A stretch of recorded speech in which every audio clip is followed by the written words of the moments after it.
Hindi mo ba ma-open ang iyong Google account? Baka kaya hindi mo yan ma-open dahil wala kang nilagay na recovery email at recovery phone number.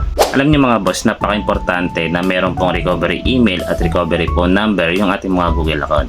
Dahil doon po sinisend ng Google yung authentication code para po ma-verify na sa inyo po talaga yung Google account na gusto nyo pong i-open.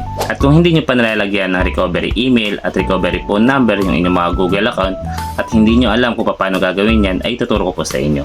At kung magustuhan nyo ang video na ito, ay huwag nyo po sanang kalimutan na isang thumbs up lang at thank you comment, ay masaya na ako.